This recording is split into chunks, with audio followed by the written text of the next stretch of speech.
Hello and welcome to this Really Simple Systems webinar where I'm demonstrating our integrated advanced marketing tool.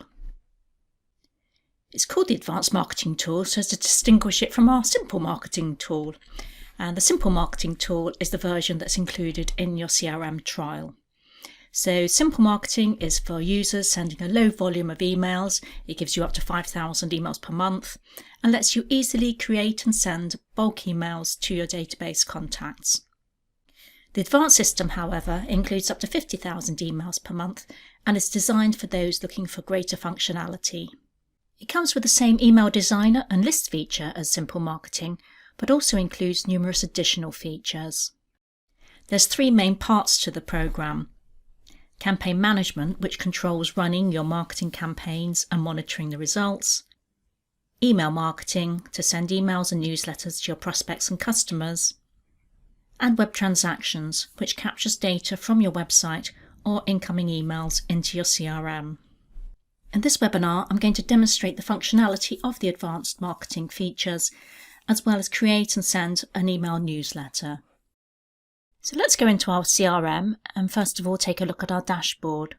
From your dashboard, you can see a complete overview of all your marketing activity, and you can customize the dashboard by adding or removing the widgets to display what's important to you. So in this example, we're running various email marketing and drip campaigns. And we can see that the latest leads that our campaigns have generated, the email opening rates and statistics. So from the dashboard, I'm going to click on Campaigns on the main menu, and this takes you to the campaign summary grid. This gives an overview of all your marketing campaigns. So campaigns are the foundation stones for all your marketing activity, and they control more than just your email marketing. So here you can see their status, how many leads and sales they've generated, all the way through to the cost per sale. So if, for example, we take a look at this AdWords campaign, we can see that we budgeted 15,000 for the campaign and it came in at 17,000.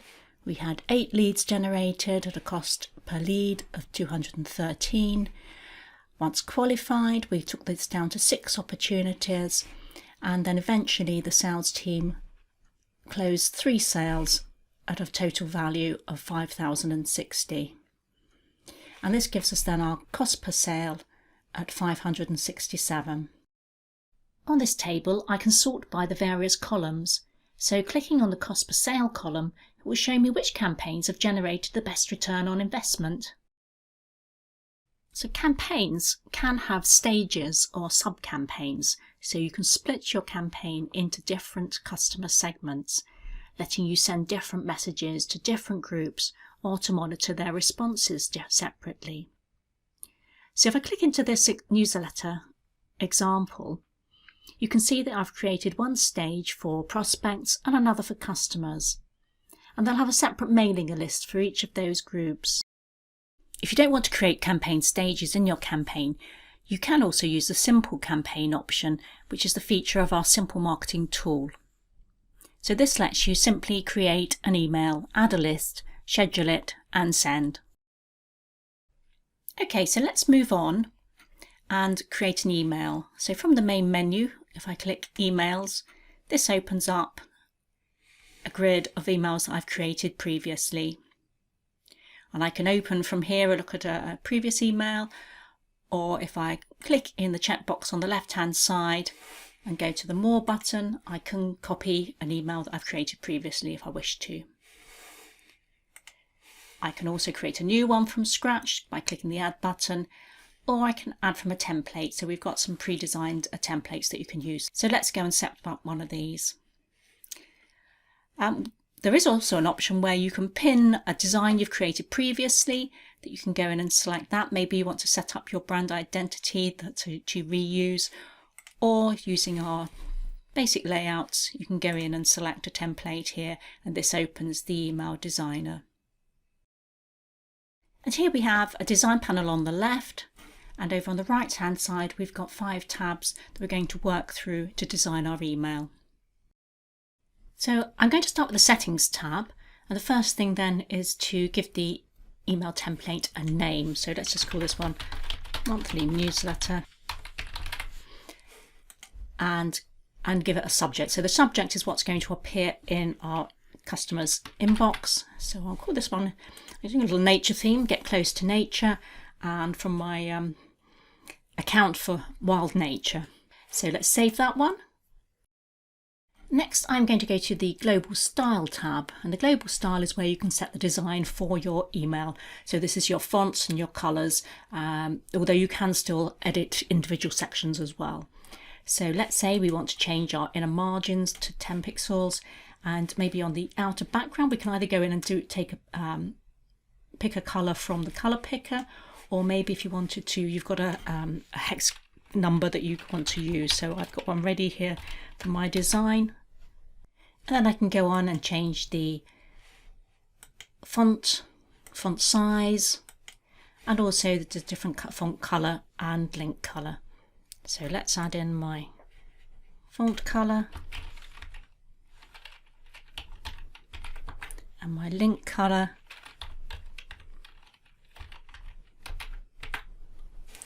And save those changes. Next, I'm going to go to the Build tab, and this is where I'm then going to start to create my design and build up the different sections that I want to work with. So next, when I click on the section that I want to design, this brings up the control panel that's relevant to that section. So in this instance, I've got an image or a logo that I want to add. So if I go and click Add Image, this takes me through to my library, and I've got a logo ready here that I can select to use. I can also add a link to a web page that I can add in here, and if I want to, I can change the styling of that image. So here, let's make that a bit bigger, my logo. I could also change the alignment, the corner radius, the background for that as well. Not really relevant in this instance, but you've also got the Settings tab where I could remove the border and change the columns to 2 columns or 3 columns. But I'll stick with the 1 column for this time, and save changes. Going down to the next section, I can add another image. Let's say here I want to upload a new image, so if I click Add Image, and that can go through to my computer, and I can add in the image that I want to add here. Oh, I've already got that one. And I can add tags to the image. So I'll say it's my whale. I can then select from that tag and then select image. Again, if I wish, I can add in a link and change the styling and the settings as I wish, and save changes. Next, I'm going to customize the template and add in a text panel. So just sliding that across. I'll also add another spacer as well. And I can then edit that text panel just by clicking on the section and editing the text. So you can paste in text or you can type in as you wish to. Here I've got some text I'm going to paste in, and then I'd like to change my heading and from normal to heading 1. And I'd also like to add in a personalization. So I'm just going to add in here the person's first name. So if I go to the personalization button and scroll down, and it's the contact first I'm looking for. Contact first would be their first name. And you'll see here you've got all the different fields from your CRM that you can use to create personalization in your email. So it could be not only their name, but the company name, their location, maybe a product they've purchased previously, maybe you've got a warranty date, and anything like that can be added in. Even if you've got a custom field in your CRM, you'd be able to use that in the text as well. If you want to add a link in the text, you could just highlight the text you want to link to, and then on the control panel go to the link icon and add your URL in there and save. So saving changes for that panel. If I go down again, I've got a different design that I can edit. So here we've got an image, text and button panel, and I've got 2 columns. So I can edit each separately by clicking, so select image and finding the image I want to use here. And if I go to column 2 on the content, I can select my next image. Let me find, I've got to want to go in here, this one. And scrolling down further, I can add my URL again, and I can change the button text. So maybe we want to say read more. And if I go to the styling tab, I can then change the colours. So maybe here, or also the corner radiuses. So let's say I want to change the corner radiuses on my images, and on the button, let's say I'll use the same colour that I had for my links earlier. Just copy that one over into the border as well. I don't want the different colours. I can change the corner radius on the button, and I can change the alignment, etc. if I wish to as well. So let's save changes again. As you can see here, there are various other section options that you can use to build up your design, and you can just drag and drop them over to the design panel. There are video sections, call to action buttons, images, text panels, dividers, and spacer sections that you can use. But rather than spending any more time on formatting these in this session, we do have a specific tutorial video covering designing emails on our pages, so I'd recommend that you watch that, and then we can keep this one as short as possible.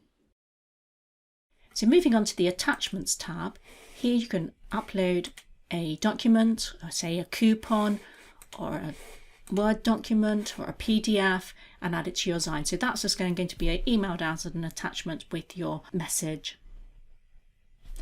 And the final tab is the test and preview, and here it's going to show you a preview of your email either on the laptop or mobile phone, and you can also send a test message to yourself or somebody else in your team. So before moving on to the next section, there's one more thing here I want to show you. That's back on the settings tab, and if I scroll down to the bottom, you'll see that there's a button for editing mailing preferences. So this takes you to a page where you can set up the information for your mailing preferences page. And this can also be accessed through the settings controls. You'll see at the top there is a toggle button. So if it's set to no, then on the footer of your email, your contact will just see the option to unsubscribe. If the mailing preference is set to on, then the contact can click through and actively opt in or opt out of receiving your marketing messages. From here, if I go to my inbox and open the test message I sent myself earlier and scroll to the bottom, I can see the mailing preferences option, and clicking here will bring up the preferences page. I'll come back to this again in a moment. Let's next move on to lists. You can segment your database and add people to different campaigns based on the numerous criteria.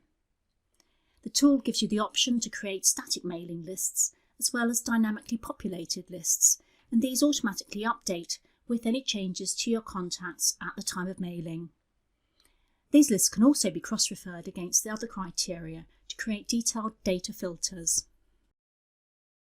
So from the main menu, if I click on lists, and this takes me through to a table of lists I've created previously. And I'm going to go ahead and create a new static list. I'm going to call this one 3 cities. And you'll note here there's a toggle button for public list, yes, no. So if it's clicked to yes, this is going to be one of your consent lists that your contacts can add themselves to by opting in, opting out, etc. on the email. So if it's just a list you're using for segmenting your database, then you want to have that set to no. So let's save that. And then on the next screen, click on to add list members. So list members are going to be your contacts. And this brings up a screen similar to we use on our reporting. And if I wanted to just add all my contacts to the list, I would just go up to the top and click Add Contacts. But if I want to filter them out, then I can use the different data from the CRM to filter out the particular criteria that I want to use. So in this instance, I'm going to do one with the account address city field, and I want to set that to it's one of, and I'm going to put in London, semicolon, Birmingham, semicolon, Manchester, my 3 cities. And that then tells me I've got 42 contacts that match that criteria. And if I scroll down, I've got a list of those as well. And if I click Add Contacts, that's then going to create that list. And clicking back to list, I can then see those contacts all in that list. And I can still, at this stage, if I wanted to, delete somebody or go back and add more contacts to build up that list. So let's go back to the summary table again, and let's say then this next time I want to create a dynamic list. And this one I'm going to call it Customers in UK, and I'll set that to dynamic rather than static and save. Now in this scenario, rather than adding contacts, we're just going to set the criteria. And it's the same screen as before. But if I go down and select, so here, let's say account address country, and I say it's equal to United Kingdom, this says I've got 89 contacts that match that criteria. And I'm just going to save that criteria and go back to list. But on this instance, there's no actual list. It is just a set of criteria, and those contacts are not going to be added in until I'm actually mailing out with that list, and it's then going to be looking at the data relevant at that time. So this is particularly useful if you are constantly updating your CRM with new contacts and that data is evolving. Okay, so we've got our email, we've got some mailing lists. Let's next go and create a campaign. So on the main menu, clicking on campaigns takes us back to that campaign summary page. And so I'm just going to go straight in and click add to create a new campaign.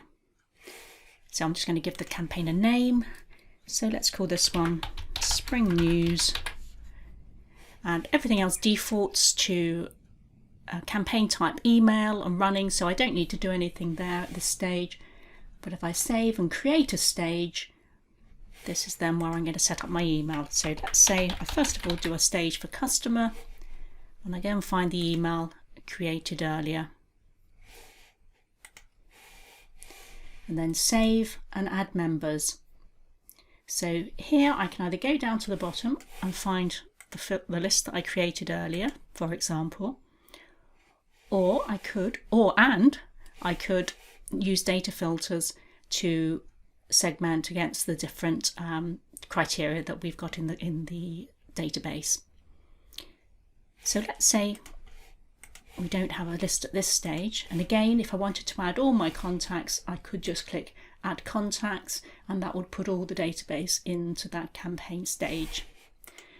But here we just want to identify our customers. So in the field filter, I'm going to select account type and the operator equal to and customer. And if I click to add contacts there, I can see it's taken it down to 84. And I could go on building up more and more levels and segmenting my data using the data filter here. Or if I've already got a list, I could also cross-filter against that list.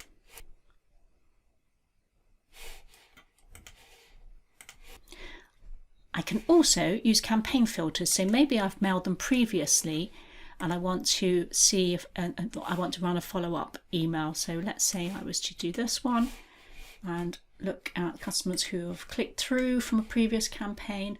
I could use that as my criteria. But I'm going to switch that off just to make sure that I've got plenty to use in this example. So if I just stick with my customers, add those in and click to add contacts. And if I go back to my campaign Spring News, I can see then I've got a campaign stage for customer. So I'm just going to repeat that and create a stage for prospects. So let's click add, call this one prospects, go and find my email, and it could be a completely different email or it could be the same email, and then save and add members.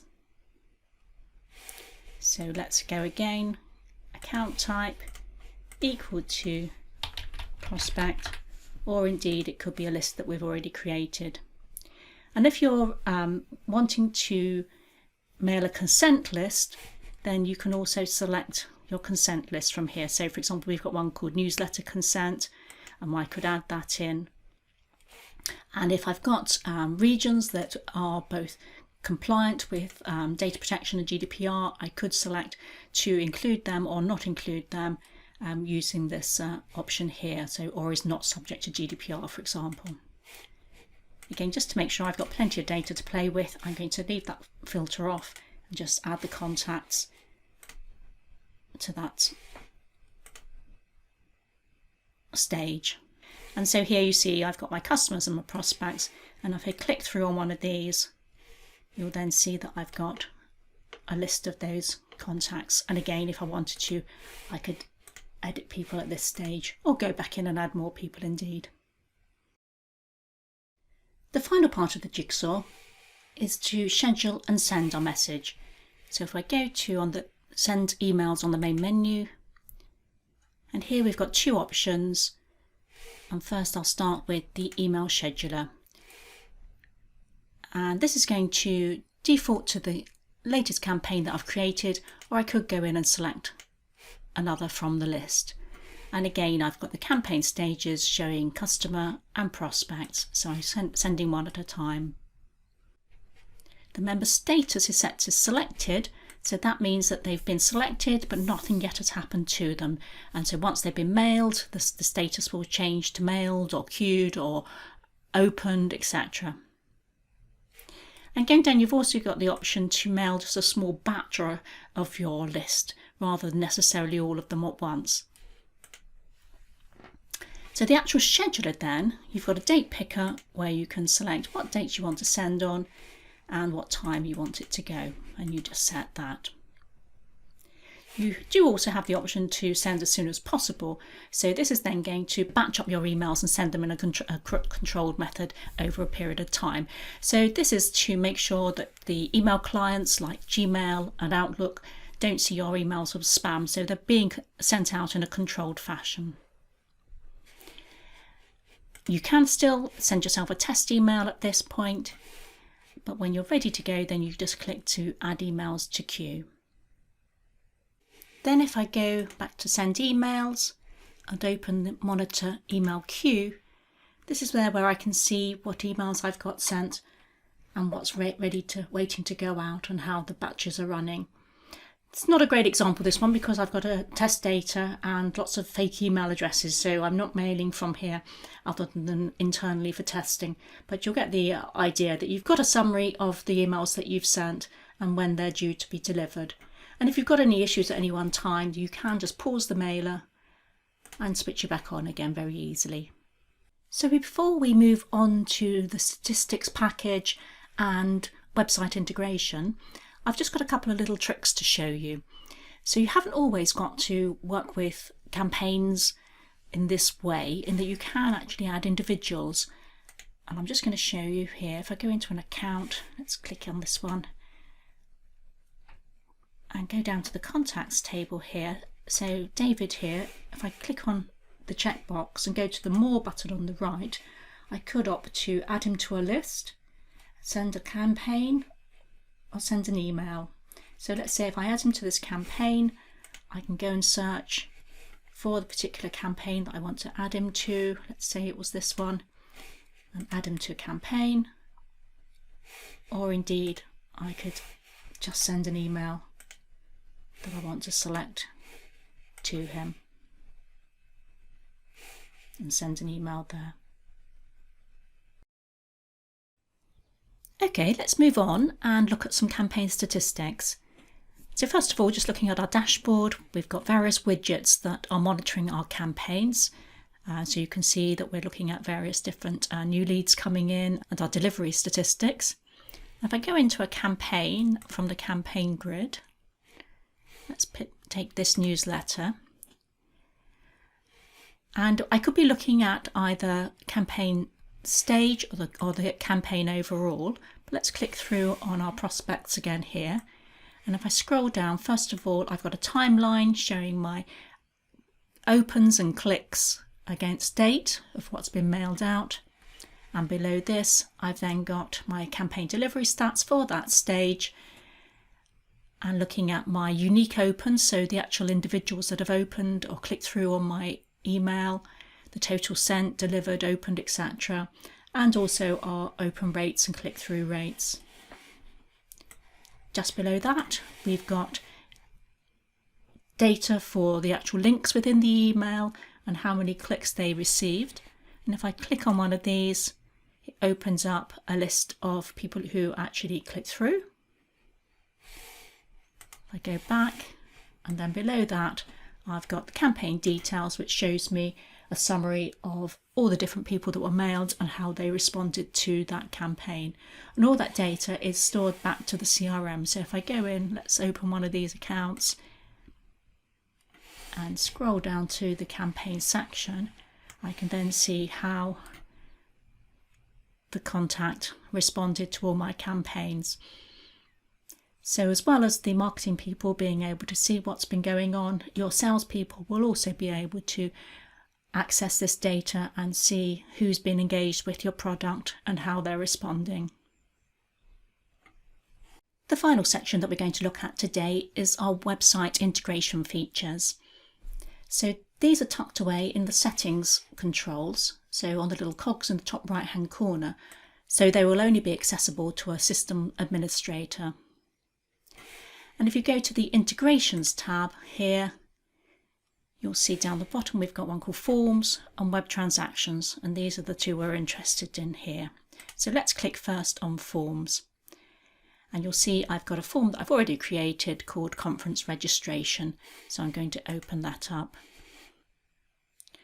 So it's a fairly basic form that you can use on your website that maps to the fields in your CRM.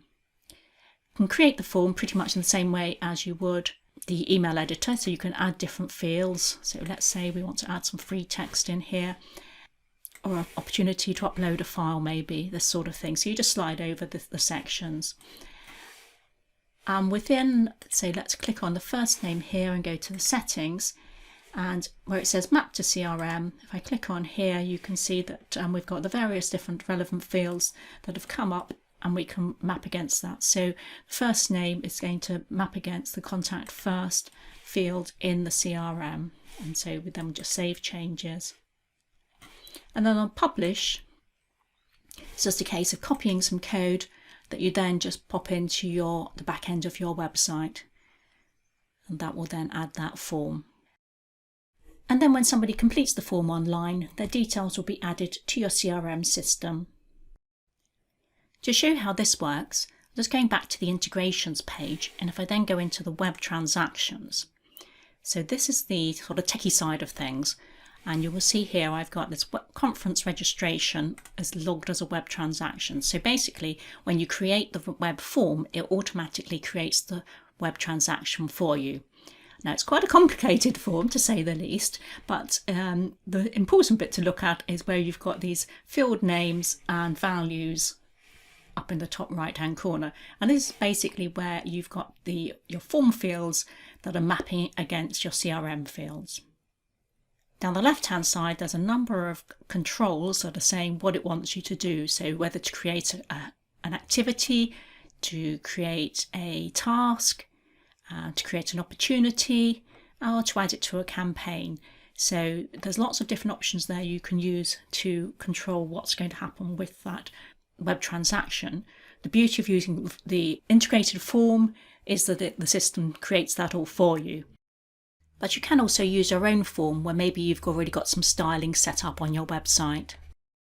So what I'm going to do here is go to my website, and here I've got a form that I created earlier called newsletter registration, and so this could be my form, and when that's submitted, that's going to create a contact in my CRM and add the contact to a mailing to send out our monthly newsletter, for example. And if I go back to my web transaction and look at the web transactions for that particular form, so I've got newsletter registration, then I can see that I've been able to map the form against the CRM fields and set up my integration so that that contact is going to be added to that campaign. Needless to say, you're probably going to need a little bit of help getting set up, so you can contact our customer support team on support@reallysimplesystems.com, but you're probably going to need some internal help as well, so probably from your web support personnel.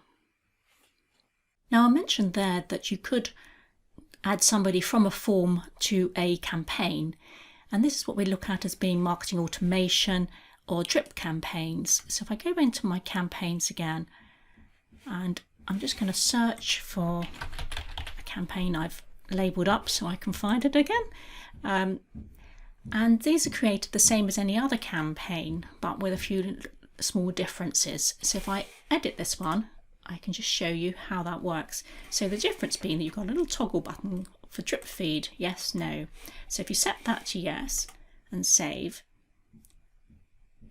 and then when you set up your campaign stages, so here you see I've got 5 different campaign stages.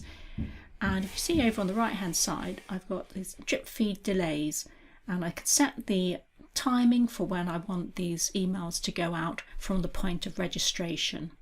So for example, when somebody first registers online or completes my form, then in this instance they're going to get a thank you for registering email. Then there's a follow-up message, and then maybe in 3 weeks' time I've got a promotional offer. So let's open this one and have a look. And again, if I click to the editing tab, it will show us how this works. And you'll see what we've got, this drip feed delay box, and I can just put in whichever number I want and select minutes, hours, days, weeks, month as to when this is going to be mailed. And it's just going to then automatically send your email that you've selected to go on that campaign stage at the time selected. And if you see in here, so our contact that we just signed up, Jenny Sanders, has gone into that campaign, and it's saying status queued, and then that's going to send in due course. Okay, I think I've got through just about everything on my list. So just to finish off, I'll run through some support resources. So up in the top right hand corner of every screen in the CRM, of course, you have the help drawer, and this takes you through to videos and tips and hints on how to use the page you're on. And of course, you can click through to find out more and look at the different areas of interest to you. And of course, you've got more videos and different screenshots and so on that will help you with your marketing. If you haven't got any questions, of course, do contact us on either using the support team at support@reallysimplesystems.com, or do use the online chat option that is in the support hub and in the CRM and on the website, and you can go in and put in your question, and that will go through to our team who will be able to help you. Thank you very much for your attention today. I hope that was useful to you, and as I say, do get in touch if you have any questions.